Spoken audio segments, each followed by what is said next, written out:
बिस्मिल्लाहिर्रहमानिर्रहीम, अस्सलाम वालेकुम। मैं हूं सैयद अनवारुल हसन और आप देख रहे हैं प्रोग्राम सच तो ही है पीटीवी न्यूज़ इस्लामाबाद स्टूडियो से। डेरा इस्माइल खान के इलाके दारबन में दहशतगर्दों ने सिक्योरिटी फोर्स की पोस्ट पर हमला किया। आईएसपीआर के मुताबिक दहशतगर्दों को पोस्ट के अंदर दाखिल होने से रोकने की कोशिश की गई, जिसमें कामयाबी मिली। ताहम इस नाकामी पे दहशतगर्दों ने बारूद से भरी जो गाड़ी है वो चौकी से आके टकरा दी, जिसके नतीजे में 23 फौजी जवान शहीद हो गए, जबकि जो 6 दहशतगर्द थे, हमलावर थे, इन्हें वासिले जहन्नम कर दिया गया। डेरा इस्माइल खान में 11 और 12 दिसंबर के दरमियान मुख्तलिफ इलाकों में इंसदाद दहशतगर्दी की कार्रवाइयाँ की गई, जिसके नतीजे में ISPR के मुताबिक मजमूई तौर पर 27 दहशतगर्दों को हलाक कर दिया गया और 25 फौजी जवान जो हैं उन्होंने जाम शहादत नोश किया। जो अफसरान जिन्होंने मादरे वतन के लिए एक अजीम कुर्बानी दी, प्रोग्राम सच के प्लेटफॉर्म से हम उन्हें ज़बरदस्त खराज तहसीन पेश करते हैं। अल्लाह ताला इनके दर्जात बुलंद करे और जो इनकी फैमिलीज़ हैं उनको सब्र जमील अता फरमाए।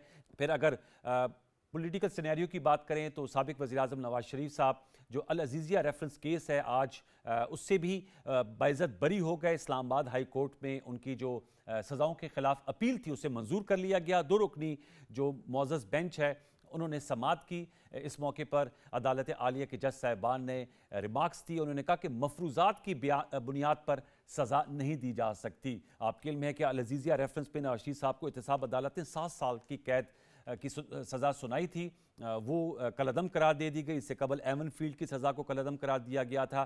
तो अब एज वी स्पीक आज़म नज़ीर तारड़ साहब जो सेनेट ऑफ पाकिस्तान के रुकन और साबिक वज़ीर कानून हैं, नून लीग के अहम रहनुमा हैं, उन्होंने कहा कि इंतखाबात में नवाज शरीफ साहब अब अहल करार पाए हैं, वो 2024 का जो इंतखाबात होंगे उसमें शिरकत करेंगे। एक तो इस हवाले से भी हम गुफ्तगू करेंगे क्योंकि ऑब्वियसली नून लीग के रैंक एंड फाइल में बड़ी खुशी इस हवाले से मनाई जा रही है बजा तौर पे। फिर साबिक वज़ीर आज़म जुल्फ़िकार अली भुट्टो की सज़ा के खिलाफ जो सदारती रेफरेंस केस है उस पर आज सुप्रीम कोर्ट के 9 रुकनी लार्जर बेंच ने समाअत की और अब ये फैसला हुआ है कि वस्त जनवरी से इस रेफरेंस पे समाअत रोज़ाना की बुनियाद पे होगी।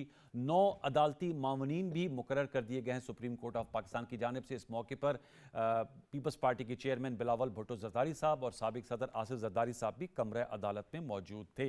पाकिस्तान तहरीक इंसाफ के हवाले से आपको खबर दें, इंट्रा पार्टी इलेक्शंस किए गए, जिसके नतीजे में बैरिस्टर गौर खान साहब जो हैं वो मुंतखब हो गए एज चेयरमैन PTI। ताहम इनके खिलाफ इस इलेक्शन के खिलाफ मुतअद्दिद दरखास्तें आई हैं, जिस पर आज इलेक्शन कमीशन में समाअत हुई। 14 दिसंबर तक जो है वो समाअत मुलतवी हुई है और इलेक्शन कमीशन ने जो दरख्वास्त गुजार हैं साथ में PTI से भी कहा है कि वो इस सिलसिले में जो उनके दलाइल और जवाबात हैं वो इलेक्शन कमीशन के सामने पेश करें। तो इस हवाले से हम आज की नशिस्त में गुफ्तगू करेंगे। हमें ज्वाइन किया है सेनेटर हमन साहब ने, पाकिस्तान तहरीक इंसाफ के मरकज़ी रहनुमा है और पाकिस्तान तहरीक इंसाफ का मौक़िफ़ बड़े ज़बरदस्त अंदाज में टेलीविज़न फोरम्स पे दे रहे हैं। आपका बहुत शुक्रिया सेनेटर हमायूं मोमन साहब। हमें ज्वाइन किया है समर हारून बिलोर साहिबा ने वीडियो लिंक पे पेशावर से। आपका बहुत शुक्रिया। अवामी नेशनल पार्टी की मरकज़ी रहनुमा है, मेंबर सूबाई असम्बली रह चुकी हैं, और सेनेटर अफनानुल्लाह खान साहब जिन्होंने हमें ज्वाइन किया है स्काइप वीडियो लिंक पे। सेनेट ऑफ पाकिस्तान के रुकन है मुशर्रफ बिन नवाज़ के मरकज़ी रहनुमा है। आप तीनों मौजूद मेहमानों को फॉर्म वेलकम। मैं आप लोगों की इजाज़त से समर साहिबा से गुफ्तगू का आगाज़ करूँगा। समर साहिबा, डेरा इस्माइल खान में इंतहाई अफसोसनाक दिल खराश वाक़या हुआ है दहशतगर्दी का और बहुत हैवी टॉल आया है। ज़ाहिर बात है 23 फौजी जवानों ने जाम शहादत नोश की है। दहशतगर्दों को भी अच्छा खासा नुकसान पहुँचाया है। 27 के करीब हलाक कर दिए गए हैं। कल हम देख रहे थे, आप लोग यहाँ पर मौजूद थे वजारत दाखिला में, और शहदा की इज़्ज़त और ताज़ीम के लिए जो हम सब पर वाजिब है एक गैलरी तश्कील दी गई है और निगरान वज़ीर आज़म से आपकी मुलाकात हुई और ज़ाहिर बात है हारून बिलोर साहब, बशीर बिलोर साहब, उन्होंने भी जाम शहादत नोश किए हैं। तो आज इस तरह का वाक़या होना खैबर पख्तूनख्वा में, फिर इस हवाले से बात भी हो रही है कि जी वहाँ पर इलेक्शन कैंपेनिंग करना बड़ा मुश्किल है। ANP उस जमात में से है जिसने सबसे ज़्यादा इसका नुकसान बर्दाश्त किया है। क्या कहेंगी जो आज का वाक़या हुआ है डेरा इस्माइल खान में?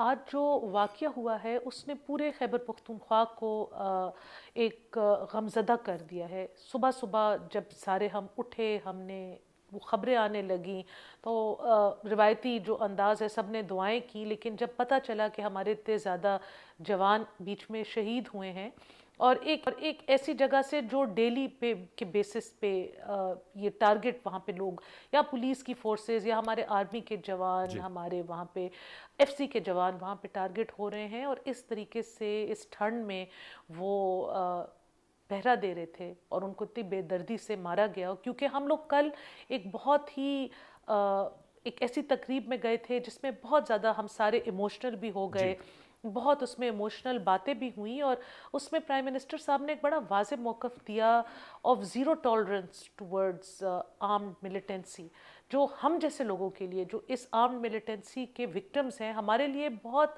मतलब हौसला अफजा बात थी। हमारे लिए बहुत, हमारा दिल बहुत दुखता है, हमें बहुत तकलीफ़ पहुंचती है जब वो लोग जिनको हम अपना मुजरिम समझते हैं, जिनको हम अपने प्यारों का कातिल समझते हैं, और समझते नहीं हैं, वो साबित शुदा हैं कि वो उनके मुजरिम हैं, उनके साथ जब नरम गोशा अपनाया जाता है, उनके साथ जब सॉफ्ट कॉर्नर दिखाया जाता है, उनके साथ टेबल टॉक होती है, फिर वो उसको मैनिपुलेट करते हैं, तो जो विक्टिम्स हैं उनकी फैमिलीज़ के लिए बहुत अफसोसनाक बात है। और फिर कल की तकरीब के बाद जो आज का वाक़या हुआ है वो तो बहुत ज़्यादा हार्ट ब्रेकिंग था, लेकिन हम क्या कर सकते हैं, हम तो 1.5-2 साल से चीखे मार रहे हैं। जब से ये काबुल में जनरल फैज़ गए, एक बहुत ज़्यादा महंगी चाय की प्याली पी कर आए, और फिर यहाँ पे खैबर पख्तूनख्वा में इन्होंने बग़ैर किसी से पूछे, बग़ैर पॉलिटिकल कंसेंसस, इन्होंने रीसेटलमेंट का जो एक मिस एडवेंचर किया है, तो उस मिस एडवेंचर की कीमत अनफॉर्चुनेटली अवाम, जवान, और देखें जो शहीद हो गए वो तो हम सबको, हमारा मज़हब भी कहता है कि शहीद हयात हैं, लेकिन उनकी फैमिलीज़ सारी ज़िंदगी के लिए एक टॉर्चर में और एक कल्ब में मुब्तला हो गई हैं, और उनके लिए बहुत ज़्यादा हम सारे अफसरदा हैं। आपने बहुत अच्छे तरीके से इस हवाले को इसका अहाता किया। सेंटर हमायूं मोहम्मद साहब क्या कहेंगे सर, जो इंतहाई अफसोसनाक वाक़या हुआ है, जैसे सबर ने भी कहा कि हमें ये जो नासूर है इसका मुकाबला तो हम कर रहे हैं, और इसमें हमें भारी जानी 80 के करीब हमारे पाकिस्तानी बहन भाई जो हैं, आर्मी, सिविल, अपनी जानों का नजराना दे चुके हैं, पुलिस वाले, और मेरे ख्याल में 150 अरब डॉलर का लगभग हमें नुकसान भी हो गया है। हम सिवाय अफसोस के और उनके लिए दुआ के अलावा हम ज़्यादा कुछ कर नहीं सकते। अज़म का इज़हार कर सकते हैं कि लेकिन वो मैं कह रहा हूँ ना, वो कर सकते हैं, लेकिन देखिए बात ये कि अल्लाह ताला कहता है कि और जो शहीद हैं उनको आप मुर्दा मत समझो, वो ज़िंदा हैं लेकिन आपको नज़र नहीं आते, ठीक है ना। तो इन लोगों के जो दर्जा है, अगर आप मुझसे पूछें तो मैं तो एक्चुअली शहादत की मौत मरना चाहूँगा। मरना तो हर एक ने है, तो अगर मरना चाहूँगा तो मैं शहादत की मौत, मैं इस मुल्क के लिए, इस अपने मज़हब के लिए अगर किसी जगह पे मुझे जान देनी पड़ी तो I would love to do that thing without hesitation, ठीक है। अब उन्होंने बात की कि जैसे वो जनरल फैज़ गए थे और उन्होंने क्या था, देखिए जब आपका DGISI या जब आपका जो इनएक्टिंग जो भी मिलिट्री ऑफिशियल होता है, लेफ्टिनेंट जनरल एंड अबव जो भी होते हैं, जब ये कहीं जाते हैं तो ये एज एन इंडिविजुअल कभी नहीं जाते हैं। I agree. ये हो नहीं सकता कि आपकी जो मिलिट्री की टॉप कमांड हो, उनको ना पता हो कि ये क्यों गए, किस लिए गए, किस लिहाज से गए, क्या हुआ है। और पॉलिटिकल लीडरशिप को भी उस वक्त के, ठीक है, हर एक को नहीं पता होगा, लेकिन जो एग्जीक्यूटिव है, जो प्राइम मिनिस्टर हैं, जो है, ये देखिए, ये जो प्रेसिडेंट का पता नहीं, लेकिन जो मेन चीज होती है ना, जो मेन है, लेकिन उसमें जो जब आपके इस किस्म की नेशनल सिक्योरिटी की बात आती है तो उसमें ऑब्वियसली जो आपके आईज एंड ईयर्स हैं वो आपकी मिलिट्री के जो विंग्स होते हैं उनका बीच में एग्रीमेंट होना बहुत ज़रूरी है। एग्रीड। सो ये मैं मान नहीं सकता कि हम इसको एज एन इंडिविजुअल फेल बना के उस बंदे के ऊपर डाल दे, ये मैं मान नहीं सकता, क्योंकि मेरा बैकग्राउंड एक आर्मी ऑफिसर के घर से है, और plus at the same time मैं जहाँ भी, अगर मैं कोई बिजनेस करता हूँ या कोई मैनेजमेंट करता हूँ, तो कोई ना कोई बंदा जो वहाँ से जाएगा वो कहीं ना कहीं से होकर जा रहा होगा, ठीक है। ये चीज़, लेकिन वो रीसेटलमेंट की बात उन्होंने की, क्या चीज़ रीसेटलमेंट, उनको वापस आके बसाना, देखिए रीसेटलमेंट की उसका उनका ब्लोबैक है। देखिए मैं उस पर भी आ जाता हूँ। रीसेटलमेंट का ये ब्लोबैक हो सकता है, एट द सेम टाइम वो रीसेटलमेंट भी बगैर सारे डिपार्टमेंट्स के एग्रीमेंट के अलावा नहीं हुआ होगा। It cannot be one person and one person. It cannot be between the Prime Minister and him. It has to be through the whole army establishment and it has to be through the executive. वैसे आप समझते हैं कि in principle नहीं होना चाहिए resettlement? मैं इसके बरअक्स हूँ, ठीक है। आप स्टडीज देख लें, आप दुनिया की एविडेंस देख लें। जब आपने टेररिज्म को डील करना होता है तो आपने उनके मौक़िफ़, 2-3 चीज़ें, एक उनकी नर्सरी है, एक उनका मौक़िफ़ है जिसको हम कहते हैं कि यार जिस मौक़िफ़ की बेसिस पे वो जा रहे हैं, आपने उनके उन चीज़ों को तोड़ना होता है, आपने उनके अंदर दरारें डालनी होती हैं, आपने जो उनके एक्सट्रीमिस्ट होते हैं ना उनको बाकियों से अलग करना होता पता है। नहीं इतनी ज्यादा इस तरीके से माइनॉरिटी जैसे आपने बताया इस तरह किया गया नहीं। मैं चाहूंगा देखिए ना, ये तो सेनेटर अफनान साहब को भी ये इस पे देखिए ना, शरीक ये तो गुफ्तगू फिर करते ये हैं। तो फिर जो लोग इसको हैंडल कर रहे हैं ना वो करेंगे। सेनेटर अफनान साहब, सर इस पे आपकी क्या राय है? आपने डॉक्टर हुमायूं साहब का भी मौकफ सुना और समर हारून बिलोर साहबा का भी सुना, और जो डेरा इस्माइल खान का वाकया वो भी आपके सामने है, और ये वाकया तो आज हम इस पे बात कर रहे हैं। बलूचिस्तान में इस तरह वाकयात हुए हैं, फिर हमने देखा खैबर जो जिला है वहां पर इस तरह के वाकयात हुए हैं, मोमन जिला में वाकयात हुए हैं। सर ये एक बड़ा सिंपल सा मामला था कि हमारे मुल्क में अमन था और दहशतगर्द जो हमले थे वो बहुत नीचे आ चुके थे, क्योंकि ऑपरेशंस किए गए थे 2016, 17, 15 के दरमियान, और उसके नतीजे में जो है दहशतगर्दी की कमर तोड़ी गई थी। ये जो कारनामा है ना कि 40,000 लोगों को बंदूकों समेत वापस लाके आबाद करने का, इसका सेहरा जो है वो जिसको जाता है वो जिम्मेदार है। आज 23 लोग जो शहीद हुए उनको, ये क्या आप लोगों ने तमाशा लगा लिया है कि पहले हमने उनको डिसलॉज किया है और फिर लाके उन्हें दोबारा आबाद किया है, और फॉर व्हाट किया है? मतलब आज मुझे आप सिर्फ ये बता दें कि आपने उन 40,000 को क्यों आबाद किया लाके? इधर 23 लाख अफगान महाजरीन रह रहे हैं, उनको रहने देते, वहां पे 40,000 वहां पे रहते। उनको लाके सिर्फ इसलिए लाके आबाद किया गया जाते जाते पीटीआई की हुकूमत में कि ताकि मुल्क के अंदर दहशतगर्दी बढ़ाई जाए, मुल्क के अंदर इंतशार फैलाया जाए। जैसे मुल्क को डिफॉल्ट करने की कैंपेन की गई थी, उसी तरह दहशतगर्दी बढ़ाने की कैंपेन के लिए किया गया। और जिन लोगों ने किया उन्होंने ना अपोजिशन से पूछा, ना उन्होंने इसके ऊपर कोई मुशावरत की, ना कोई जो है वो पख्तूनख्वा असेंबली में कोई इसके ऊपर मुशावरत हुई। ये एक बंदे ने 20 ग्रेड के बंदे ने 21 ग्रेड के बंदे ने जाके फैसला करके पूरे मुल्क की तबाही फेर दी। ये है एक्चुअल सच्चाई इस बात की। अब आप उसको कहेंगे जी नहीं यूं नहीं हुआ, यूं नहीं हुआ, यूं हो जाता, ये बड़ी सीधी सी ओपन एंड शट बात है। मुल्क में अमन था, हमले नहीं हो रहे थे, अब जो है वो हमले पीक पे पहुंच गए हैं। बीच में कारनामा क्या अंजाम हुआ वो कारनामा सारे पाकिस्तान को पता है, और किसने किया वो भी सारे पाकिस्तान को पता है। तो ये आप जिम्मेदारी इधर उधर नहीं कर सकते कि जी सबसे पूछ के किया, किससे, हमसे तो नहीं। नेशनल एक्शन प्लान के ऊपर सारे ऑपोजिशन ऑन बोर्ड थी जी, हमसे नहीं पूछा गया इसके ऊपर कि ये लोगों को वापस लाके बात कर रहे हैं। ये चंद लोग बैठ के फैसले कर लेते हैं, पूरे मुल्क की तबाह और बर्बादी के उसके बाद होती है, और उसके बाद ऐसे मिसरे बैठ के बैठ जाते हैं जैसे हमें तो कुछ पता ही नहीं था। तो भैया अगर आपको कुछ पता ही नहीं था आप कर क्या रहे थे वहां पे?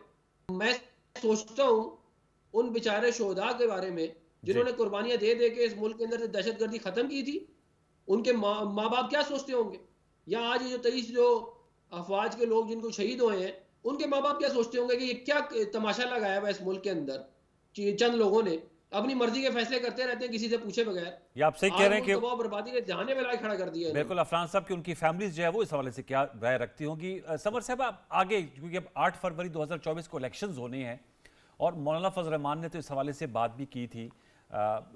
ANP जो है 2013 के इलेक्शन के हवाले से हमेशा से कहती है, 2018 के इलेक्शन के हवाले से कहती है कि वो अवामी राब्ता मुहिम इसलिए नहीं चला सके कि वो निशाने पर होते थे। तो इस बार इलेक्शंस भी इंशाल्लाह 8 फरवरी 2024 को होने हैं। तो पॉलिटिकली आप इसको किस तरह देखती हैं कि ये जो सिक्योरिटी सिचुएशन है इसमें इलेक्शन कैंपेनिंग आगे की जा सकती है? उसके लिए क्या आप लोग फिर ऑप्शंस आप लोगों के पास होंगी? बहुत ज़्यादा मुश्किल है इन हालात में एक प्रॉपर इलेक्शन कैंपेन चलाना।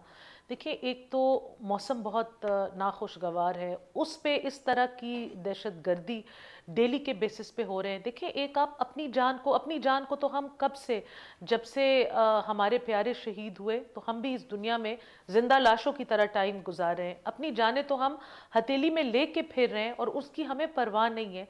लेकिन जो हमारे साथ लोगों के बच्चे फिर रहे हैं, हमारे साथ लोगों के घर के चिराग फिर रहे हैं, उनकी तरफ भी मेरी एक जिम्मेवारी बनती है और हम सब की बनती है। और आई थिंक बहुत ज़्यादा जो अक्रॉस द बोर्ड जो पॉलिटिकल लीडरशिप है उनको ये फिक्र है। हम आपस में मिलते हैं तो ये बात करते हैं कि जी हमें जलसों का, रैलीज का रिस्क लेना चाहिए कि नहीं, हमें पराए बच्चों को एक्सपोज करना चाहिए कि नहीं, क्योंकि पुलिस भी अपनी मैक्सिमम लिमिट पे स्ट्रेच हो गई है। आर्मी के ऊपर डे इन डे आउट हमले हो रहे हैं, FC भी सारी ड्यूटी पे तैनात है। तो मतलब the capacity of Khyber Pakhtunkhwa is at its limit. और ये नहीं है कि कोशिश नहीं की जा रही, हर तरफ से कोशिश भी की जा रही है, कुर्बानियां भी दी जा रही हैं। आप मुझे बताएं कि कौन जिम्मेवारी लेगा? मैं या दूसरे अफनान साहब या पीटीआई के हमारे दोस्त या जेयूआई के, हम बहुत ज़्यादा जलसे, रैलियां, बहुत ज़्यादा पब्लिक एक्सपोजर शुरू कर दें, उसमें कल को धमाके हो जाएं जैसे हमने तो गुजारे, जी एग्जैक्टली। फिर वो क्या होगा? और लीडरशिप का तो फिर भी पूछ लेता है। मेरे हस्बैंड की तो कल तस्वीर लग गई मिनिस्ट्री ऑफ इंटीरियर में, उसके साथ जो 25 नौजवान शहीद हुए थे, उनका तो कहीं पे एक नाम की तख्ती या उनका तो कुछ भी नहीं लगा ना, वो तो जैसे ज़ाया ही हो गए सारे पॉलिटिकल प्रोसेस में। तो मतलब हम सबको बहुत ज़्यादा सोच के, और हम बार बार कहते हैं कि जब लेवल प्लेइंग फील्ड की बात की जाती है, एक राउंड टेबल कॉन्फ्रेंस कंसेंसस बनाना चाहिए। इस खैबर पख्तूनख्वा का क्या सिक्योरिटी सेटअप है, क्या इलेक्शन का प्लान है, it should be discussed with everybody, ये बड़ा अहम कि नुक्ता है। आखिरकार ये लाखों लोगों की जानों का मामला है। That is a very important point. Senator रमोई साहब, इसका जरूर आप भी राय दीजिए, क्योंकि ज़रूरत है, मैं देख रहा था कि पीटीआई के भी वर्कर कन्वेंशन मुख्तलिफ जगहों पे हुए हैं, बाजोड़ में हुए, कोहाट में हुआ, दीर में, पीपल्स पार्टी भी जलसे कर रही है, कमर जमान कारा साहब भी हमें ज्वाइन करेंगे, आज वो गुजरावाला में कर रहे हैं। एक तो इस हवाले से भी आप एग्री करते हैं समर की इस बात से कि अक्रॉस द पॉलिटिकल डिवाइड एक आपस में मुशावरत होनी चाहिए कि कैसे आउटरीच किया जाएगा लोगों को, 8 फरवरी लोगों को कन्विंस किया जाएगा। एक तो वेदर की मुश्किलात हैं, वो खैर साबका इलेक्शन में भी रही हैं, लेकिन जो सिक्योरिटी थ्रेट होता है, उन्होंने जैसे कि जो 25 नौजवान शहीद हुए, उनका तो मेरे ख्याल में हमको शायद नाम भी नहीं मालूम, हारून बिलोर साहब का तो हमें नाम मालूम है। दूसरा सर, जो बात अफनान साहब ने की, आसिफ जरदारी साहब ने भी कल एक निजी टीवी को इंटरव्यू में कहा कि साबिक चेयरमैन पीटीआई जो है वो अफगान जो मुहाजिरीन जो गैर कानूनी तौर पे यहाँ रह रहे हैं, उनकी वापसी को इसलिए सपोर्ट कर रहे हैं कि उन्होंने रजिस्टर कराया हुआ है अपनी वोटर लिस्ट में उनको, और वो वोट बैंक की वजह से पाकिस्तान तहरीक इंसाफ जो है उनको उनके हवाले से नरम गोशा रखती है।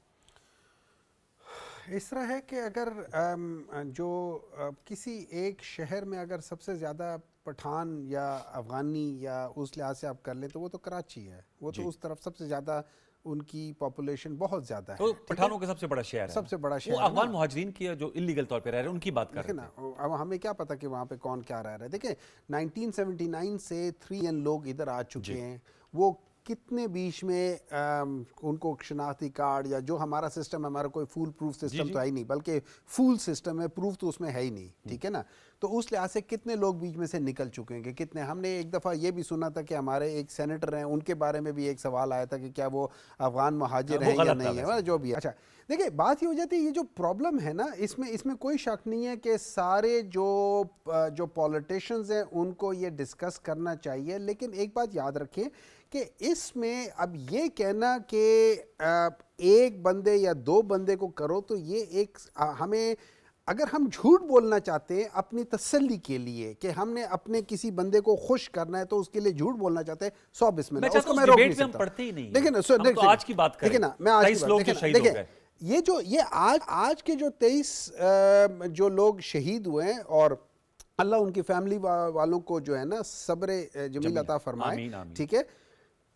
इसका जो सब कुछ हो रहा है ना, ये फॉल बैक हो रहा है 2002 के डिसीजंस के बाद।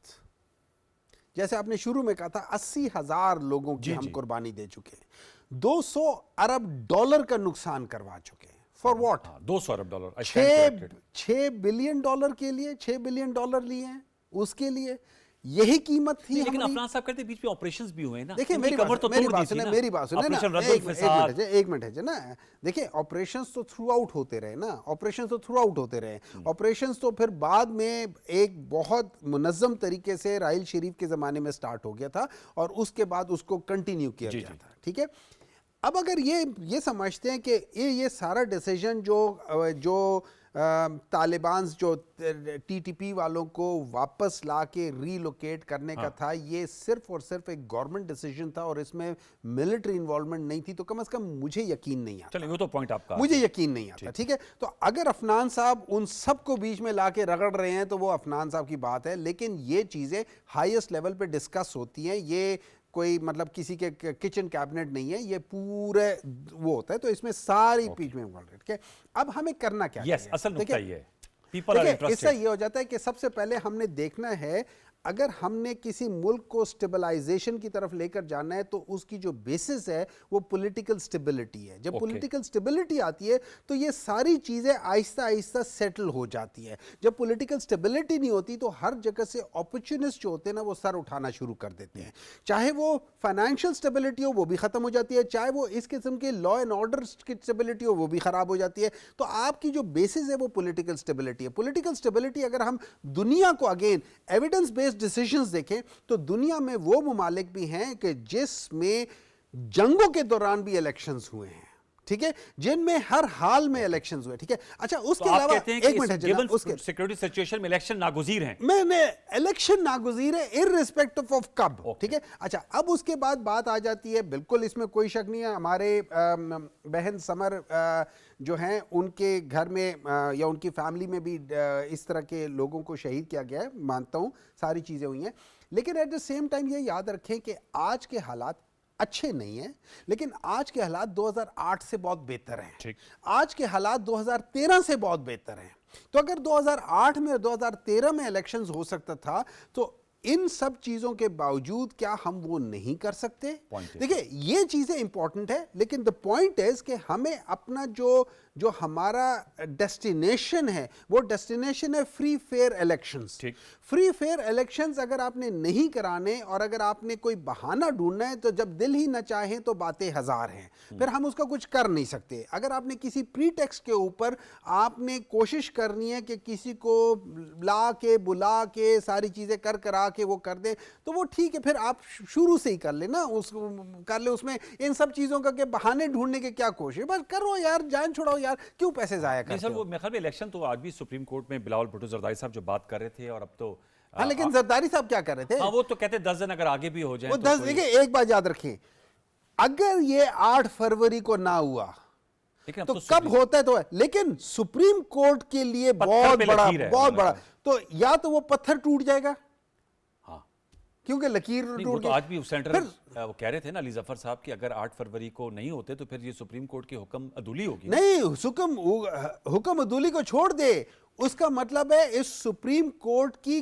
कोई औकात ही नहीं रहेगी। नहीं, लेकिन इलेक्शन कमीशन ने तो सर शेड्यूल अब तो वो भी लगा दिया ना, डीआरओस का भी कर दिया है, अच्छी बात है, नहीं हल्का बंदी भी कर दिया है, और अब खबर ये है कि जो इलेक्शन शेड्यूल है वो भी इसी रवा हफ्ते आ जाएगा। इसी लिहाज से 14 को आ जाना चाहिए, 14 को, क्योंकि जो मिनिमम डेज है ना, मिनिमम डेज है 56, हाँ 14 को, कल नहीं परसों आ जाएगा। लेकिन ये याद रखें, इन सब चीजों के साथ आपने एक चीज याद रखनी है। वो क्या? वो ये चीज याद रखनी है कि अगर आप चकेसर के हलके में, स्वात के चकेसर के हलके शांगला में, अगर आप एक गांव में अमीर मकाम को वो अपने वर्कर कन्वेंशन की इजाज़त देते हैं तो साथ वाले गांव में जब पीटीआई कर रहे होते तो एक दफ़ा 144 नहीं लगाना। आपने इस किस्म की चीज़ें नहीं करनी। जब पंजाब में मरियम नवाज साहिबा एक बड़ा जलसा करने की कोशिश करती है जो कि नहीं होता, तो उसके साथ जब कहीं पीटीआई कर रही होती है उस पर लाउड स्पीकर एक्ट नहीं लगाना। होनी चाहिए, वो तो पॉइंट टेकन सर। सेनेटर अफरान साहब, सर नवाज शरीफ साहब अल अजीजिया केस में बरी हो गए हैं, आपको मुबारकबाद, जाहिर बात है अब वो अहल हैं इलेक्शंस के लिए। क्या कहेंगे, जो एक तो डॉक्टर हुमायूं साहब का नुक्ता ये है कि ठीक है बहुत सिक्योरिटी के हालात जो हैं वो इंतहाई हौसला अफजा कतई तौर पे नहीं है, बल्कि लेकिन इलेक्शन होने चाहिए, उनका 2008 में हो 2013 में हो, और जाहिर बात है PMLN भी चाहेगी। क्या कहेंगे सर, उन्होंने मरियम साहबा की इलेक्शन कैंपेनिंग के आगाज़ की बात की, उनका बड़ा जलसा करने की कोशिश लेकिन नहीं हो सका, लेकिन ये कह रहे हैं कि हमें नहीं दिया जाता ये स्पेस जो आप लोगों को मिल रहा है। देखिए, बात ये है कि बड़ा जलसा तो हमने लाहौर में करके दिखा दिया है, उसको जो आज तक पाकिस्तान में किसी ने कोई ना बीट कर सका है, अगर कर सकते हैं तो करके दिखाएं। अच्छा, हमने दिन की रोशनी के अंदर जो है वो इतने लाखों लोगों को लाहौर मीनार पाकिस्तान में इकट्ठा किया और पूरा लाहौर बंद हो गया था, इतनी लोग, मोटरवे ब्लॉक हो गई। वो कह रहे हैं हमें इजाजत नहीं मिलती ना, वैसे केपी में तो मिल रही है ना। हमें तो देखो वो उसमें केपी में क्या हो रहा है। मैं आ रहा हूँ, मैं उस तरफ आ रहा हूँ। अच्छा, देखिए बात ये है, तमाम पॉलिटिकल पार्टीज को जो है वो इजाजत होनी चाहिए। ठीक, हम तो हुकूमत में है नहीं, तो ज़ाहिर है हमसे तो ये डिमांड नहीं की जा सकती, डिमांड तो ये हुकूमत से या इलेक्शन कमीशन से की जाती है, की जा सकती। जहाँ तक बात रहेगी पख्तूनख्वा में जो कुछ हो रहा है, इन्होंने कहा कि जी सबसे पूछ के किया गया था। ये मुझे इस बात का जवाब दें कि क्या इन्होंने अपोजिशन से पूछा था? क्या इन्होंने इसको पार्लियामेंट में डिस्कस किया था? क्या इन्होंने किसी बंदे को ये 2-3 बंदों का मैं आपको बता रहा हूँ, ये इतना नहीं है डिसीजन के अंदर। ये बताएं कि इनके क्या मुफादात थे कि इन्होंने इस मुल्क के अंदर आग लगाई। सवाल ये है एक्चुअली कि इन तीनों लोगों के क्या मुफादात थे कि इन्होंने मुल्क के अंदर, ये ऐसे नहीं होता, ये कोई अहमक लोग नहीं है यहाँ पे। 40,000 बंदे असला समेत आपने लाके वापस बैठा दिए हैं पूरे पाकिस्तान में, और कहे ने कोई कुछ ना कहे, आपने आपके सामने वो गए हैं सारे के सारे लोग असला लेके, और आज आप कह रहे हैं कुछ हमें मतलब सारे कहाँ ऑन बोर्ड थे ये बताएं ना, नाम ले उन लोगों के जो ऑन बोर्ड थे, अवाम को पता चले ये जो 23 लोग आज शहीद हुए हैं कौन जिम्मेदार है उनका, जो सैकड़ों हमले हो रहे हैं उनका जिम्मेदार कौन है, अवाम को पता चले, नाम ले आप उन लोगों का। ये मजाक तमाशा लगा लिया, पहले इतनी शहीद हुए हैं, मुश्किलों से जो है वो खत्म हुई है दहशतगर्दी, और फिर इन्होंने आके तमाशा जो है मुल्क के अंदर शुरू कर दिया, और ये कह रहे हैं कि 2022 का जो पाकिस्तान है वो 2013 से बेहतर है। ठीक कह रहे हैं, मगर तो 2022 का पाकिस्तान 2018 से जो है 2023 का पाकिस्तान 2018 से बहुत बुरे हालात में, अगर आप दहशतगर्दी के हिसाब से देखें तो जो आपको मिला था और आपने जो दिया है आप उसको भी तो कंपैरिजन करें। आपने इतना बड़ा ये ब्लंडर नहीं है, इसमें मफादात है इन लोगों के। ये बताएं कि आपने किया क्यों, ये पूछे बगैर। सवाल ये है अवाम का कि आप लोग होते कौन है कि ये बगैर पूछे इस तरह के डिसीजन लेने वाले। आपने पूरे मुल्क के अंदर आग लगवा दी है आज इस चक्कर के अंदर। ये अफनान साहब ने जो सवाल उठाया मैं हमारे साहब से पूछूंगा, लेकिन मैं चाहूंगा सबर साहब एएनपी की कैंपेनिंग कहां चल रही है, किस लिहाज से? हम देख रहे हैं पीपल्स पार्टी ने केपी में जलसे किए, पीटीआई के जो सीनियर रहनुमा है शेर अफजल मरवत साहब कर रहे हैं, पीएमएलएन जो है वो पंजाब में उन्होंने अपनी इलेक्शन कैंपेनिंग शुरू की है, एएनपी ने किक स्टार्ट की अपनी कैंपेनिंग इलेक्शनियरिंग के हवाले से। समर साहब बिल्कुल की है। इससे पहले मैं ज़रा डॉक्टर साहब की एक दो बातों का जवाब दे दूं। सबसे पहले कि जब मैं ये कहती हूँ कि सिक्योरिटी की सिचुएशन बहुत ख़राब है, इसका मतलब ये नहीं है कि मैं इलेक्शन का मुतालबे से पीछे हट रही हूँ। इलेक्शन हम अभी भी चाहते हैं, 8 फरवरी को चाहते हैं, लेकिन हम उस इलेक्शन के लिए समझना चाहते हैं, अंडरस्टैंड करना चाहते हैं कि क्या प्लानिंग है, मतलब व्हाट इज़ द प्लानिंग, क्या सोचा गया है, सब लोगों की जो जानें एट रिस्क होंगी उसके बारे में क्या एक स्टेट ने कुछ ना कुछ तो सोचा हुआ होगा। और जो दूसरी बात ये करते हैं कि जी इस पे लोग ऑन बोर्ड थे, ये जो रीसेटलमेंट का इशू है, आई एग्री विद अफनान साहब, इन्होंने किसी से कंसल्टेशन नहीं की, बिल्कुल ये एक बोल्ट फ्रॉम द ब्लू था। और हमारी पार्टी ने तो ये बात पेशावर हाई कोर्ट में, ऑल्दो वो बहुत एक वहाँ पे हम लोगों को कोई किस्म का रिस्पांस नहीं मिलता, लेकिन हमने ये वहाँ पे केस दर्ज किया है। प्राइम मिनिस्टर जो उस वक्त के थे, सिटिंग प्रेसिडेंट आरिफ अलवी साहब, ex DGISI general Faiz, Mahmood Khan and इनके जो स्पोक्स पर्सन थे बैरिस्टर सैफ, इन सब के खिलाफ हमने हाई कोर्ट में रिट की है कि आपने किस बेसिस पे, किस से पूछ के और कैसे आपने इस तरह इतना बड़ा इकदाम ले लिया without taking anybody on board. तो आपकी जो कैंपेन के हवाले से सवाल था उस पे मैं आती हूँ। हम लोगों ने अपने कंस्टिट्यूंसी वाइज, क्योंकि हम लोगों ने तो अबाउट 3-4 महीने पहले अपने उम्मीदवारों की लिस्ट हमने तैयार कर दी है, हमने टिकट्स अपने दे दिए हैं, तो कंस्टिट्यूंसी वाइज सितंबर से हम अपनी वर्कर्स कन्वेंशंस कर रहे हैं जो कि दिसंबर की 25 तारीख को कंप्लीट हो जाएंगे। अच्छा। और उसके बाद हम डिस्ट्रिक्ट वाइज बड़े जलसे करेंगे। क्या कहेंगे इस वक्त खैबर पख्तूनख्वा में एएनपी जो 2008 की कारकर्दगी थी उसको रिपीट करेगी? पीटीआई के वोट बैंक को आप लोग उस पर दरार डाल पाएंगे? देखिए जी, हम वाहिद पार्टी है इस खैबर पख्तूनख्वा में जो अपना मंशूर लेके, फ्यूचर का प्लान लेके, चाहे वो फिस्कल हो, चाहे वो अर्बन पॉलिसी के हिसाब से हो, चाहे वो सूबे की जो हमारी वसाइल हो उसके हिसाब से, हम लोगों के पास अपनी पुरानी कारकर्दगी, अपनी कुर्बानियां और अपने फ्यूचर के प्लान के ऊपर जा रहे हैं। हम वहाँ पे जिसको आप सीनियर की आदत कहते हैं, शेर अफजल मरवत साहब, ये तो मुझे एक रिसेंट एडिशन लगते हैं पार्टी फोल्ड में, तो हम इस तरह के वो भी रिसेंट एडिशन ही थे। कर रहे हैं। बैरिस्टर गौर साहब भी रिसेंट एडिशन है, वो भी रिसेंट एडिशन है जी। जी बैरिस्टर साहब बड़े डिसेंट आदमी है, तो मैं उनके ऊपर कोई तनकीद करने से गुरेज करूंगी, लेकिन वो भी बहुत हाल में ही पार्टी में आए, लेकिन ये उनकी पार्टी है, इसमें मैं कोई नहीं होती हूँ कि मैं कहूँ कि जी फलां बनता या फलां बनता है, उनकी अपनी डिसीजन है, एज लॉन्ग एज जो इलेक्शन कमीशन की जो सारी रूल्स एंड प्रोसीजर्स हैं वो सही से फॉलो हुए हों। जी हमारे साहब आपने अपोजिशन को ऑन बोर्ड लिया था? अफनान साहब कह रहे हैं क्या मुशावरत हुई थी, समर साहबा कह रही हैं कि उन्होंने तो केस किया है पेशावर हाई कोर्ट पे। आप कह रही हैं ये जो पॉलिसी है बहुत सिस्टमेटिकली इसको एनालाइज करके इसको जो है वो अडॉप्ट किया गया होगा। वो दोनों जो मौजूद हजरात हैं हमारे पैनल में, मैं जिस ज़माने में ये बातें हो रही थी उस ज़माने में मैं थोड़ा सा ज़रा पॉलिटिक्स से पीछे था, मैं बहुत डिटेल नहीं, लेकिन मुझे ऐसे हो सकता है मुझे याद पड़ता हो कि ये शायद केपी की जो पार्लियामेंट है उसमें डिस्कस हुआ था। मुझे I am not sure summer साहबा तो थी ना केपी की पार्लियामेंट में, मेंबर थी ना? नहीं हो सकता है। मैं ये बता जो हुआ मैं था समर साहबा? एक मिनट है ना, मैं जो कह रहा हूँ ना, जो मेरे लिहाज से जो इम्पोर्टेंट बात नहीं थी, नहीं जी, बिल्कुल इस पे खामोशी थी। ठीक है अगर होती, ठीक है, फेयर इनफ। देखिए अगर उसको डिस्कस करना चाहिए था, यस डिस्कस करना चाहिए था, I totally agree with that, ठीक है। नंबर 2 माय पॉइंट इज ये नहीं है कि इसको डेफिनेटली डिस्कस करना चाहिए था, लेकिन बास चीज़ें होती हैं वो जब जो आपके एग्जेक्टिव डिसीजंस होते हैं, जो आपका कैबिनेट होती है वो डिसीजन लेती है। Cabinet is representing the government, ठीक है। गवर्नमेंट मींस जो मैक्सिमम नंबर ऑफ जो जिनकी सीटें होती है वो होती है, और इसके अंदर जो सबसे इम्पोर्टेंट फैक्टर होता है वो आपका होता है जो हमारी मिलिट्री की जो विंग्स हैं, जिसमें इंटेलिजेंस विंग्स आ जाती है और मिलिट्री की जो कमांड विंग है, क्योंकि they are the biggest stakeholder, उन्होंने सारा डिसाइड करना होता है। उनके बगैर डिसीजन के चाहे अगर सारी पार्लियामान इसको यस भी कर देना और वो नो कर दे तो ये नहीं होगा, और अगर सारे पार्लियामान नो कर दे वो यस कर दे तो ये होगा। That is the ground reality. लेकिन अगर आप तमाम कंसेंसस के साथ आएंगे तो उसका वजन होगा, उसका वजन आई डोंट नो कि वजन होगा या नहीं होगा, लेकिन डिसीजन जो होगा ना, ये याद रखें, डिसीजन उनके बगैर नहीं हो सकता, पीरियड। ओके, ठीक है। और उसमें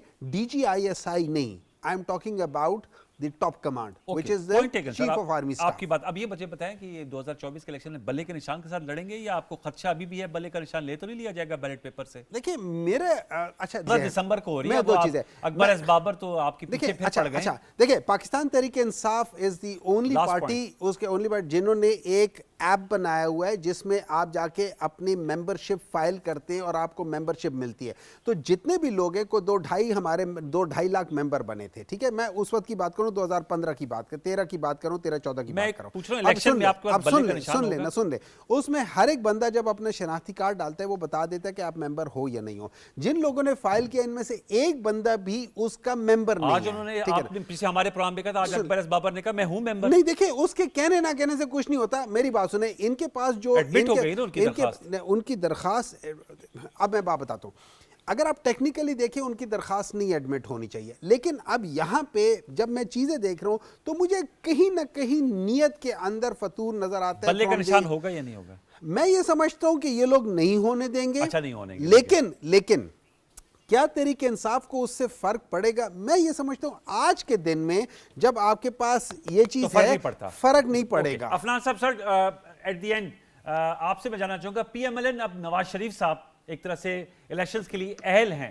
तो पीएमएलएन जो है वो कल भी जरदारी साहब गुफ्तगू कर रहे थे और वो कह रहे थे कि जी वो भी वजीर आजम के कैंडिडेट हो सकते हैं, बिलावल साहब भी, और ये इलेक्शन के बाद पता चलेगा कि कौन जो है वो वजारत उज़्मा और हुकूमत बनाती है। पीएमएलएन का जो कॉन्फिडेंस है, आप समझते हैं कि आप लोग ऑल सेट हैं आप चौथी दफा वजीर आजम बनने के लिए नवाज शरीफ साहब आज के बरियत के बाद?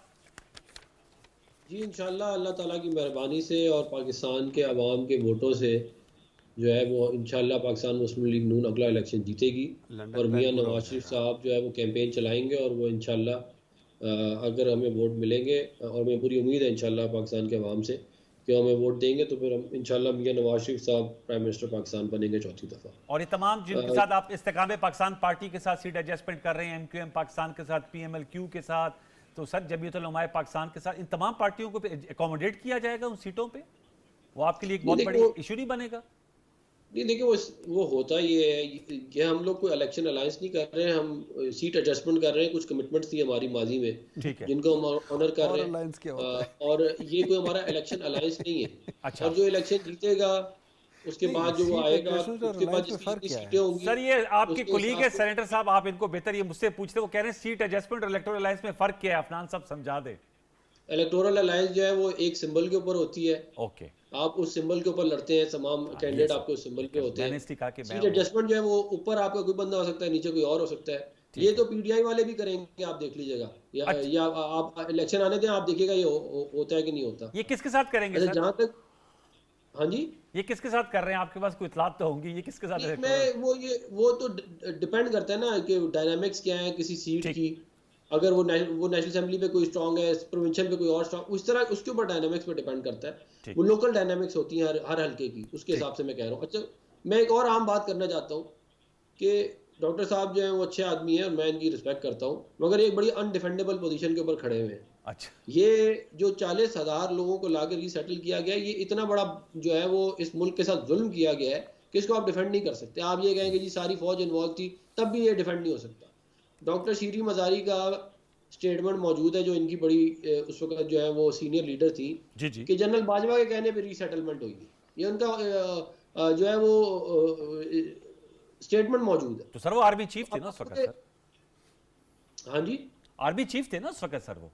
नहीं वो आर्मी चीफ थे, लेकिन आप मुझे बताएं ना कि ये तमाशा लगाया हुआ है इस मुल्क के साथ कि आपने लाके 40,000 बंदा रीसेटल कर नहीं दिया। वो आपकी बात ठीक है, वो आपकी बात आई एग्री विद बगैर लेजिस्लेचर से पूछे, बगैर आपने पख्तूनख्वा गवर्नमेंट से पूछे, बगैर किसी से पूछे, और ये बाहर से इंस्ट्रक्शन ले लेके लोगों को ये मैं आपको बता दूं, ये इसकी तफ्तीश होगी, आपको पता चल जाएगा कि इस मुल्क में होता क्या रहा है। ये अपने मुफादात के चक्कर में मुल्क को बेच देते, ये छोटे छोटे अपने फायदे ले लेते उसके चक्कर में। मुझे इसकी दलील समझा दे कोई कि जो लोग इस मुल्क में बम धमाके करते रहे, जिन्होंने कत्लेआम किया, उनको आपने रीसेटल किस चक्कर में किया है? नहीं आपने इसका बड़ा कोई अहम जवाब है किसी के पास? बिल्कुल आई एग्री विद यू, ये बहुत अहम सवाल है और इसको उठाना चाहिए और आप सेनेट में भी जरूर उठाएगा। समर टुवर्ड्स द एंड आप क्या कहेंगी मैम? अब जाहिर बात है सियासी दावे और नंबर गेम की भी बात हो रही होती है, सीट एडजस्टमेंट भी हो रही है। एएनपी सोलो फ्लाइट पे जा रही है या एएनपी भी किसी से सीट एडजस्टमेंट या इलेक्टोरल अलायंस करेगी जैसे पीएमएनएल कर रहे हैं, या जैसे डॉक्टर अफनान साहब ने कहा कि पीटीआई जो है वो भी शायद किसी न किसी सीट एडजस्टमेंट करेगी? तो आप लोग भी कुछ इस हवाले से प्लान्स हैं? देखिए जी, हमारे सूबाई सदर साहब ने बात क्लियर की हुई है कि हम सूबे भर में इलेक्शन अलायंस नहीं करेंगे, क्योंकि हमें जो हमारी सूबाई काउंसिल है वहाँ से ये पाबंदी लगा दी गई है। हाँ, डिस्ट्रिक्ट वाइज अगर कोई सीट एडजस्टमेंट हो, कोई कैंडिडेट किसी के लिए विड्रॉ करके दूसरी सीट पे किसी को सपोर्ट करते, तो I think on a smaller scale ये ऑप्शन पार्टी के पास, डिस्ट्रिक्ट के जो हमारे प्रेसिडेंट्स हैं उनके पास छोड़ी गई है। लेकिन हम इलेक्शन की तैयारी सोलो उस पर कर रहे हैं और हम अपने लालटेन के निशान और लाल झंडे के साथ इलेक्ट्रल फील्ड में जाने के लिए बिल्कुल तैयार हैं। चलिए बहुत शुक्रिया, thank you very much Samar Haroon Bilour साहब, आपका बहुत शुक्रिया। डॉक्टर अफनान उल्लाह खान साहब आपका बहुत शुक्रिया। सेनेटर हमायूं मोहम्मद साहब, बल्कि सेनेटर डॉक्टर हमायूं मोहम्मद साहब, so we have 2 doctors, MBBS and PhD doctor, आपका भी बहुत शुक्रिया। व्यूअर्स आपने नुक्ता नज़र सुना, एक छोटा सा वक्फा शामिल करते हैं, वक्फे के बाद आएंगे तो पाकिस्तान पीपल्स पार्टी के मरकज़ी रहनुमा कमर ज़मान कारा साहब से हम गुफ्तगू कर रहे होंगे। आज से सेंट्रल पंजाब में पीपल्स पार्टी ने वर्कर्स कन्वेंशन का आगाज़ किया है। इसके अलावा साबिक सदर आसिफ जरदारी साहब ने जो इंटरव्यू दिया उसकी भी बहुत सी खबरें निकल रही हैं, और जुल्फ़िकार अली भुट्टो सज़ा के खिलाफ जो रेफरेंस है उस पर भी आज समात हुई थी। इन तमाम सवालात के उनसे जवाबात लेंगे। वक्फे के बाद वक्फा लेते हैं, दोबारा लौट के हम आएंगे। प्रोग्राम सचते देखते रहिए।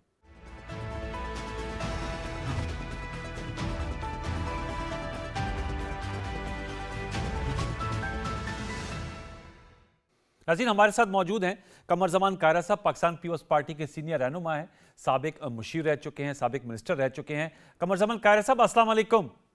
जी वालेकुम अस्सलाम। कमर ज़मान कायरा साहब, पीपल्स पार्टी की जानिब से खैबर पख्तूनख्वा में वर्कर्स कन्वेंशन के बाद आज पंजाब में, सेंट्रल पंजाब में गुजरावाला में भी वर्कर्स कन्वेंशन हुआ, जिससे ज़ाहिर बात है आपका हल्का इंतखाब भी लाला मूसा है, आप भी मौजूद थे। चेयरमैन पीपल्स पार्टी बिलावल भुट्टो जरदारी साहब ने खिताब किया। क्या कहेंगे, पंजाब में वही मोमेंटम बना पाएंगे जो हमने देखा कि खैबर पख्तूनख्वा में आप लोगों के अच्छे इंप्रेसिव वर्कर्स कन्वेंशन हुए? कायरा साहब। अनवार साहब, एक तो रूटीन की बात होती है, मैं सच्ची बात कर रहा हूँ, मैं खुद बड़ा इनकरेज्ड हूँ अच्छा। लोगों के रिस्पांस से कि आज हम लाला मूसा से भी जब चले तो एक ह्यूज क्राउड इकट्ठा हो गया। दोस्तों को दावत तो देते ही हर दफा, लेकिन ह्यूज क्राउड इकट्ठा हुआ और वहां जब पहुंचे तो हर तरफ से बड़ी तादाद में लोग आए। मीडिया के अंदर वो मौजूद है सारा, और बावजूद इसके कि चेयरमैन साहब अपने स्केड्यूल से कोई 3 घंटे लेट पहुंचे। वो आज क्योंकि भुट्टो रेफरेंस लगा हुआ था शहीद भुट्टो का, उस वजह से वो इस्लामाबाद से उन्होंने बाय हेली आना था, फ्लाई कर सका, तो बाय रोड निकले तो वो 4 और वो स्पीच उन्होंने 7:15 बजे आके 7:30 बजे आके की। इसके बावजूद लोग अपनी जगह खड़े रहे, ठंड भी थी, तो ये एक बड़ा सिग्निफिकेंट साइन है, लोग इनकरेज हुए हैं, हौसला अफजाई है, और उन्होंने हैं जो मंशूर अपना उन्होंने बयान करना शुरू किया है उसके ऊपर भी लोग बड़े भरपूर रिस्पॉन्सिव थे। तो मैं समझता हूं कि आज का ये इब्तदाई जो हमारा रैली थी, जुलूस था, कन्वेंशन था, इट वाज वेरी सक्सेसफुल। जी अच्छा, कायर साहब, मैं पीपल्स पार्टी की जानिब से ज़ाहिर बात है बिलावल भुट्टो जरदारी साहब इस कैंपेन को लीड कर रहे हैं और वो कहते हैं कि वो माजी की जो तर्ज सियासत है जिसमें नफरत और मखासमत है, मुखालफत है, इसको ख़त्म करके आगे की जो नई सियासत है उसको परवान चढ़ाना चाहते हैं, जिसमें बहुत से अहम इशूज़ पे सियासी मुफाहमत हो और मामलात को आगे बढ़ाए जा सके। साबिक सदर आसिफ जरदारी साहब का एक और इंटरव्यू कल आया है जिसमें जरदारी साहब भी इसी हवाले से गुफ्तगू कर रहे होते हैं, लेकिन ऐसा तासर बनता है हर उनके इंटरव्यू के बाद कि उनके मौक़िफ़ और बिलावल भुट्टो जरदारी साहब के मौक़िफ़ में कुछ फ़र्क है। जैसे बिलावल भुट्टो जरदारी साहब तो खुद कह रहे हैं कि मैं नौजवानों का लीडर हूं और मैं लीड करूंगा, मुझे मौका दें, पाकिस्तान में इलेक्शंस में वोट्स के नतीजे में वजारत उज़्मा का कैंडिडेट हूं। जरदारी साहब कहते हैं कि अब ये इलेक्शन के बाद फैसला होगा कि पीपल्स पार्टी में कौन प्राइम मिनिस्टरियल कैंडिडेट होगा, बिलावल साहब, आसिफ जरदारी साहब, या तो उन्होंने कहा इवन खुर्शीद शाह साहब भी हो सकते हैं।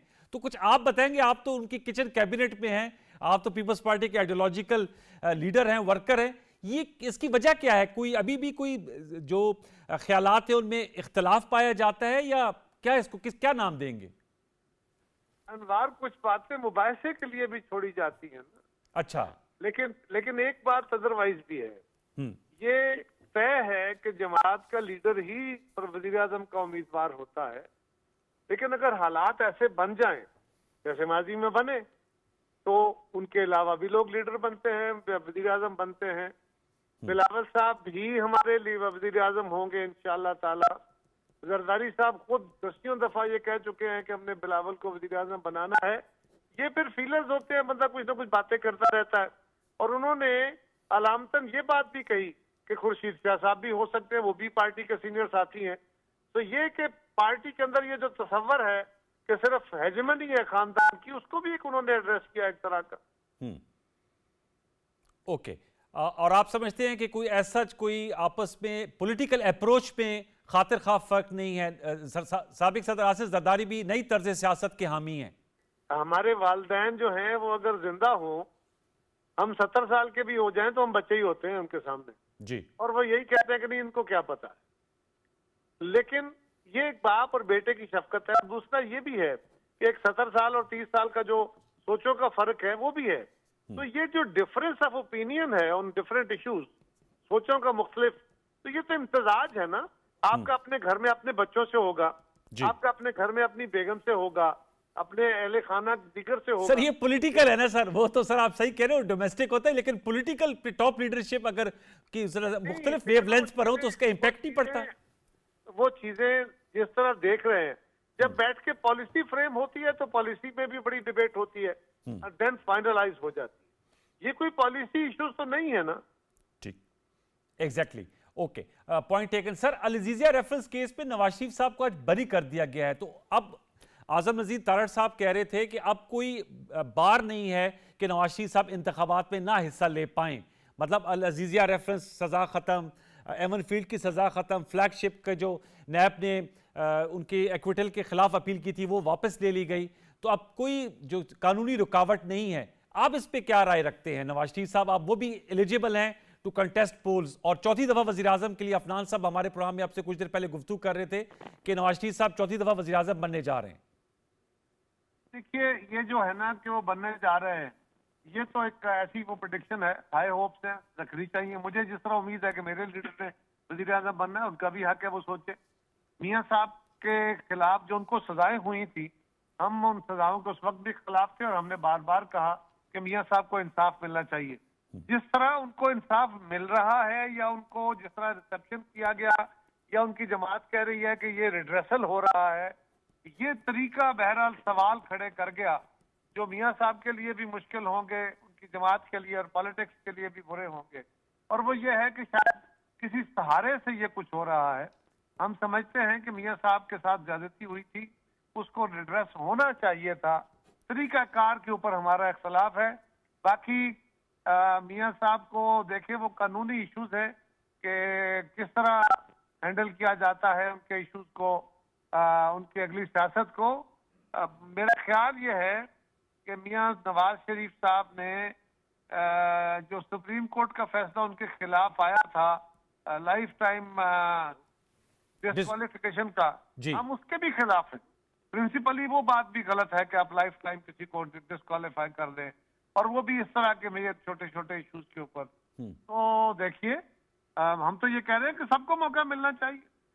फैसला तो अल्टीमेटली अनवार पाकिस्तान की आवाम ने करना है ना, जी। कि वोट किसके पास आता है। तो वोट जो है वो जो मिलेगा उसकी एक अजीब सी अलामत मैं आपका इशारा कर देता हूँ कि आप जरा गौर करें ना, उनके साथी कह रहे हैं, उनकी पूरी जमात इस दावा कर रही है कि हम तो जीत रहे जी। हैं, हम तो वजीर आजम बन रहे हैं, लेकिन वो सिंध में जाते हैं तो MKM और पीर पगाड़ा साहब की पार्टी से समझौते करते हैं, सीट एडजस्टमेंट करते हैं। वो बलोचिस्तान में जाते हैं तो वहां सीट एडजस्टमेंट करते हैं। वो पंजाब जिसको वो अपना गढ़ कहते हैं और कहते हैं मेजोरिटी सीटें जीतेंगे, यहाँ पे वो क्यू लीग और IPP के साथ समझौते के लिए या उनसे सीट एडजस्टमेंट करते हैं। उनकी कमेटियां बनी हुई हैं, और आप जानते ही हैं कि ये जमातें किस तरह ज्वाइन करती हैं, किस तरह एडजस्टमेंट्स होती हैं। तो ये बात खुद इस बात की दलील है कि उनके पास भी अक्सरियत वाज़े तौर पे इस तरह नहीं है, वरना उनको क्या जरूरत पड़ी थी कि वो मुख्तलिफ जमातों को सीट एडजस्टमेंट करके और वो इक़्तिदार की तरफ आगे बढ़ना चाहें। तो ये खुद इस बात का इजहारिया है कि MKM हो, काफ लीग हो, बैप हो, पगाड़ा लीग हो, या इवन क्यू लीग हो, IPP स्पेशली, तो ये सारी जमातें वो हैं जो किसी इशारे पे हमेशा अपने फैसले सुनाती हैं। लेकिन कारा साहब बसात एहतराम, माजी में आप लोगों की भी एलाइज रहे हैं ये सारी कुव्वतें जो हैं? जी, हमारे साथ भी रहे जी, बिल्कुल, इसमें कोई शक नहीं है। हमारे साथ उस वक्त आए जब हमें PML-Q ने साथ दिया, जब MKM हमें बार बार उस वक्त ब्लैकमेल कर रही थी। MKM का हमारे साथ ब्लैकमेल तो खैर नामुनासिब लफ्ज में कर गया इस्तेमाल। अच्छा। जब हम मैं उस पर माजरत चाहता हूँ कि ये लफ्ज मुनासिब नहीं है, लेकिन जब MKM के साथ हमारे डिफरेंसेस होते थे ना, कि हुकूमत में भी हैं और रोज हमें तंग भी होते थे, और फिर उन हालात में हमने फैसला किया, वो एक मजबूरी का आलम था। हम तो ये कह रहे हैं कि उस हुकूमत को चलाने में हम तो कई जमातों को साथ लेके चल रहे थे ना, और उसको जरा स्टेबल रख के चलाने के लिए हमने समझौते किए। तो हम तो कमजोरी का इजहार कर रहे हैं ना। तो साहब अगर प्रायर टू इलेक्शन ये कर रहे हैं तो कमजोरी का इजहार तो हो रहा है। अच्छा सर, क्या ये इसकी पॉसिबिलिटी है कि जिस तरह PDM की तर्ज पे आप उनके ज़रबत PDM का हिस्सा तो नहीं थे लेकिन एक कोलिशन हुकूमत बनी थी, पोस्ट इलेक्शन सिनेरियो में क्या हम ये देख सकते हैं कि पाकिस्तान पीपल्स पार्टी, PMLN, मौलाना फजल रहमान साहब की जमात या और जो दीगर जमातें हैं वो इकट्ठी जो है वो एक ही प्लेटफॉर्म पे नजर आए? अनवर साहब, अगले इलेक्शन के अंदर किसी जमात की वाज़ेह मेजॉरिटी आती, मुस्लिम लीग उम्मीद से है, उनकी उम्मीद की वजह समझ आती है। अच्छा। लेकिन हमारी दानिश में पॉलिटिकल एनालिसिस ये कहता है कि किसी जमात की अक्सरियत आने का इम्कान नहीं है, और अगर कोई जमात अक्सरियत नहीं ले पाती तो फिर मिल के हुकूमत बनाना ये एक मजबूरी बन जाती है। दूसरा ये है कि पाकिस्तान के हालात भी इस बात के मुतकाजी हैं कि कोई ब्रॉडर बेस्ड गवर्नमेंट बने, और अगर अपोजिशन भी कोई जमात बैठती है, मेरी जमात बैठे या कोई और जमात बैठे, तो उसको भी कंसल्टेशन के प्रोसेस में साथ रखा जाए, ताकि पाकिस्तान के फैसले जो बड़े मुश्किल हैं, आने वाले दिनों में कोई आसान हुकूमत नहीं होनी, बहुत ही मुश्किल हालात होंगे, बहुत ही टफ फैसले होंगे। इस वक्त जो हमारे हालात है इकोनॉमी के, सिक्योरिटी के, पॉलिटिक्स के, खुद सोसाइटी के, बहुत खतरनाक हालात हैं। तो इन हालात में कोई ब्रॉडर बेस्ड गवर्नमेंट हो या ब्रॉडर बेस्ड कंसेंसस में डिसीजन मेकिंग हो, ये मुल्क के लिए बहुत जरूरी है। अच्छा, मैं समझता हूँ कि कोई नजर आ रही है कि किसी की मेजॉरिटी नहीं होगी, लेकिन ज्यादा कंसल्टेटिव प्रोसेस के साथ फैसला साजी की जाए, ये मुल्क की जरूरत होगी, और ये हो सकता है, ये होगा।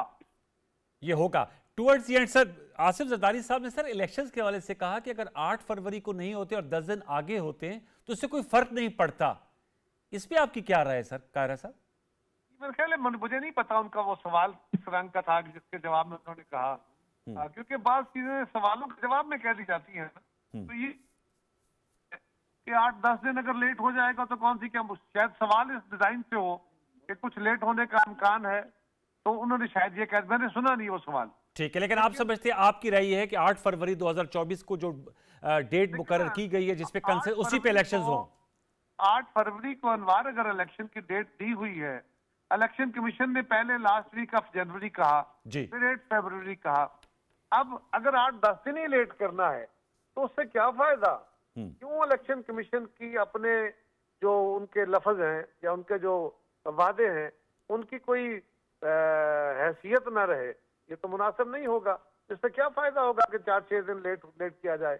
हाँ, उससे इलेक्शन कमीशन के ऊपर बहुत सारे सवाल उठ जाएंगे। ओके राशिद सर, पंजाब में बड़ा मुकाबला होगा, पीपल्स पार्टी का जोर का जोड़ लगेगा सर, क्योंकि 2013-2018 में तो नहीं लगा कायरा साहब, क्योंकि डॉक्टर इसार चीमा साहब कल हमारे शो में थे, उन्होंने कहा हम तो चाहते हैं कि कायरा साहब हों, यूसुफ रजा गिलानी साहब हों, राजा अशरफ साहब हों, जुल्फ़िकार बदर साहब थे, जहांगीर बदर साहब के साहबजादे। तो मैंने कहा कोई बड़ा मुकाबला एक्सपेक्टेड है, और पीटीआई भी इन रन है क्योंकि अब तो उनके नए चेयरमैन आ गए हैं बल्ले का निशान के लिए। बारकेफ उन्होंने इंट्रा पार्टी आज भी समाप्त हुई है, 14 दिसंबर तक मुलतवी हुई है। तिकोनी फाइट होगी आप समझते हैं, पीपल्स पार्टी, पीएमएलएन, पीटीआई? मेरा ख्याल है जी, और बिल्कुल पीटीआई को, अगर पीटीआई के कुछ लोगों के खिलाफ केसेस हैं तो उनके केसेस का ट्रायल होना चाहिए और क्विक हो जाना चाहिए। और जो लोग ट्रायल से फारिग होते हैं, अगर बेगुनाह निकलते हैं वो, या जो लोग किसी केस में मुलव्वस नहीं है, किसी तरह मतलूब नहीं है, उनको बिल्कुल इलेक्शन में हिस्सा लेने देना चाहिए।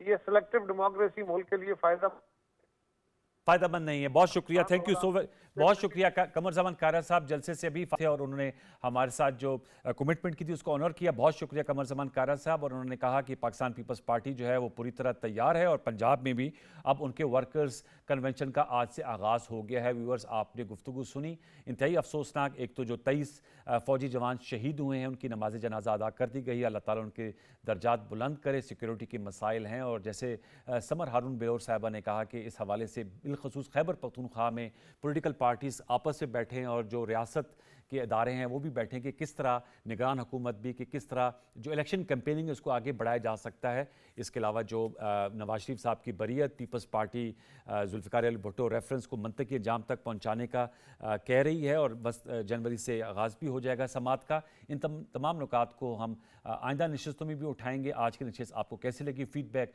सोशल मीडिया पर ज़रूर दीजिएगा। कल तक के लिए सैयद अनवारुल हसन और प्रोग्राम सच तो है की प्रोडक्शन टीम को इजाज़त दीजिए। अपना बहुत सा ख्याल रखिए। अल्लाह ने के बान।